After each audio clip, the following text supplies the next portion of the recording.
What's up, guys? Jay Daniel here. So, for today, I want to talk about why you need mental clarity, especially when you're going through a period of growth.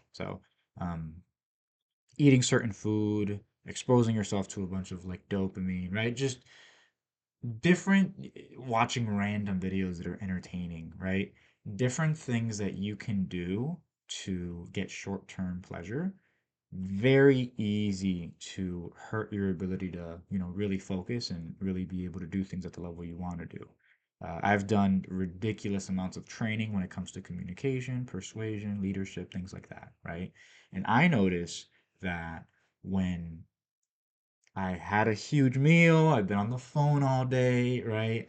I've been watching YouTube videos all day. When I've been like super, like social media, when I've been really stimulated, it's a lot harder to use those skills, right? It doesn't come naturally. There's more fear and pessimism. It's just you're a lot less efficient, is what I found. And when you have that mental clarity. And what I do to really give me that is just, put the phone in a lock. I have a little lock box that I use, right? So have the phone in like a little lock box.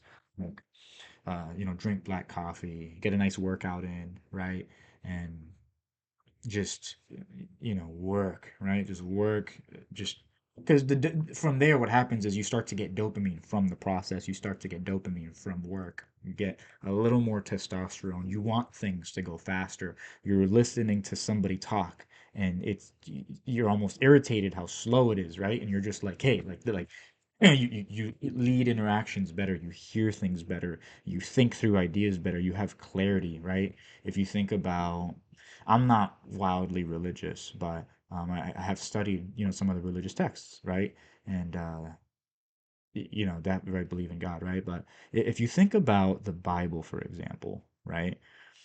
You think about those 40-day periods of fasting. You think about the revelations that people have, right? If you think about the talk of, right, whenever you want to cleanse yourself, right, you fast, right? You pray, you sit down in silence, you think, you breathe, right?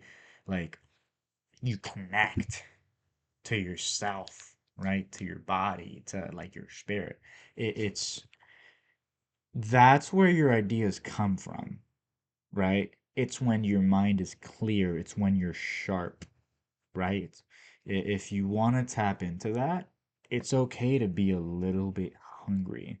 And also, if you have a decent amount of body fat and you haven't eaten in a while, like especially if you drink black coffee, this has been my experience, but if you have a decent amount of body fat you haven't eaten in a while, that if you what I'll do is when I feel a tinge of hunger, I haven't eaten in a while, I'll bust out a bunch of push-ups, I'll bust out a bunch of pull-ups, and the weirdest thing happens. Like maybe within a minute or two, right? The hunger goes away, and all of a sudden, the energy just flew up through the roof, just unlimited energy.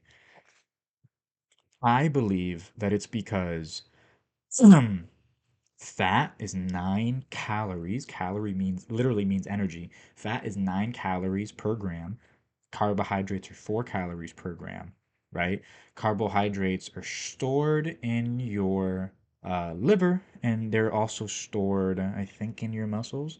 And basically, they're finite, they can run out, and they're more of a uh, quick up and down bit of energy. Um, Fat is almost like you're up and it's stable, right? You're like a jet flying through the sky for hours. And so I think from a work perspective, especially if you have like a standing desk where you can stand on your feet, you're moving around. Um, I believe it gives you a certain edge, and obviously it helps with like body fat, and it also helps with like human growth hormone, right? Your body actually, right? Especially when you're training hard and you haven't eaten in a while, your body starts to secrete that human growth hormone. Your body starts to actually heal and rejuvenate itself because all that energy that used to be spent eating, right? All that energy that used to be spent going through the emotional roller coaster most people go through, feeling apathetic about their life and then trying to drown that out with short-term pleasure, dopamine, right? Now all that energy is going towards returning the body to homeostasis, returning the body to a state of functioning at a high level. So, um, I think if you want to be a high performer, like it's not a bad idea to at least try. Everybody's body's different, right? It's not a bad idea to at least try to just not eat for a couple hours. It's not a bad idea to push away the phone, push away the social media, right? And only do things that are aligned with like what you've written out as your worthy ideal. Earl Nightingale talks about it, and I'm sure you've heard me say it before. But if you're new to the channel, what's up? But a success is really just a progressive realization of a worthy ideal. And so the best way to start your day, the best way to start your week is to have that worthy ideal structured and written out and planned. Think of it like a beautiful house, right? Like what is your blueprint for that house that's going to tell you where the nails go, what kind of wood to get, how long the frames are, and what order to put them in. Just like a cake, a recipe for a cake, to be able to build that house, to be able to build that life. And so if you operate from that plan and you eliminate distractions, you eliminate things that are going to short circuit the dopamine sensors in your brain, you start to actually get dopamine from the process. You start to get dopamine from talking about your goals. You start to get dopamine from looking in the mirror, realizing that you are closer to that goal, right? You become addicted to the process. The days start to melt into each other, and your entire like consciousness is just getting closer to that goal. And the journey itself is the reward because you're enjoying every single day. The way to, right? And so that stems from minimizing all these damn distractions, all these things that short circuit your nervous system that kill your drive, right? Everything coming back to that super clear vision. And so a couple of videos ago, I talked about, creating a vision board and kind of what mine's is going to look like and kind of some of what I'm pushing towards, right? And numerically, I phrased it as going from like 10 grand a month to 50 grand a month. But like ultimately, money is just a means to an end.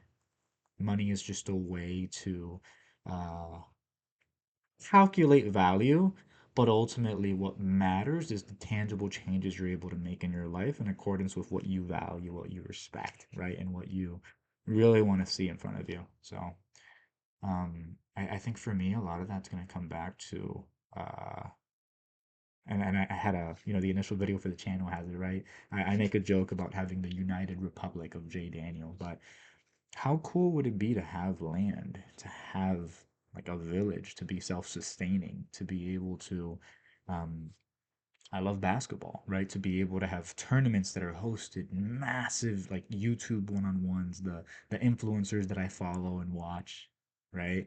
To have them playing in my gym to make, you know, ungodly amounts of money, right? From this gym, from this land, to be able to rent out different tiny homes and apartments, right? To people that align with me, that are on the personal development journey, to have like a boxing ring, a battle royale, an MMA between, different people who are, working remotely for these different influencers, right? Whether they're in sales, whether they're in marketing, CSM, right? CROs, CMOs. Like, what if all these things came together and it became a hedge against, corrupt governments and crazy agendas and, saunas and hot tubs and just imagine an environment like that, how cool that would be, how fun that would be, how fulfilling it would be to create. So that's really what I'm, kind of pushing towards right now. And I believe when you can define the huge vision, now your day to day can be kind of like a ladder where you get that dopamine from getting closer to it, right? And it's like your existence becomes the process of working towards it. Everything you do is work. The essence of your being is work, and you can't get burnt out because it's a worthy ideal. And you're getting dopamine from the journey, from improving. People burn out when they feel the work they do isn't leading towards anything. They're just working their butt off to be in the same exact position around people they don't like being around, right? They numb themselves to the reality of their reality. What if your reality isn't something you have to numb yourself to? What if it's something that's exciting and dynamic? It's hard, but it's worth it. You ever work out? People talk about getting fit and working out. Working out sucks. Like, it sucks. It's hard. You have to push yourself. You have to blast music. You have to drink all this freaking pre-workout to try to motivate yourself to work out. Like, it's not easy. If you get dopamine from seeing yourself grow, if you feel stronger, if you look in the mirror and you literally, right, if you walk around and you feel the pump in your back and your arms and your chest, if people start to respect you more, if you're doing it with friends and you're competing, who cares? There's so much more we get out of it than what we're putting into it. Like, that is the essence of leveraging a goal and having that worthy ideal. And I think everybody needs that. I think that's the way out. Um, this is a video that I'll be watching when I'm having a down period. So I hope this is helpful for, you if you're watching and you're having one, or you need to be reminded of what it takes to succeed. Success is the progressive realization of a worthy ideal. It's less about what you add, it's more about what you remove. Because once you remove things, you're able to discover what you want, and you're probably going to do the right things automatically. Although it's not a bad idea to start adding systems to make that even more automatic. But if you're enjoying the process, there's no reason you're not going to do the work because you feel compelled to do it anyway. You feel shame when you don't do it and you don't show up at the level you need to in the world because you haven't been doing it. So, hope this is helpful for everybody listening. Thank you for tagging along for the journey that we're documenting. Um, I I'm looking forward to in the near future me doing a video, and there's actual wood here in the background behind one of my little glamping tents for my Airbnbs that I'm building on the land that I'm getting. There are, people working and building on the land, and I'm taking calls from there using like Starlink or like this crazy satellite internet, and we're in a different phase in life. Um, Super excited, super happy, super grateful. We're getting stronger every day. I benched 215 yesterday, so I've always had the goal of benching 225. So, and even when we do that, right, it's like cool. Now let's do 315. Let's get stronger. I have a picture on my wall of how I want to look. So, even getting closer to that, right, it feels good. So, thanks, guys. Stay tuned. Got some good stuff coming in the works. Hope you enjoy the rest of your day.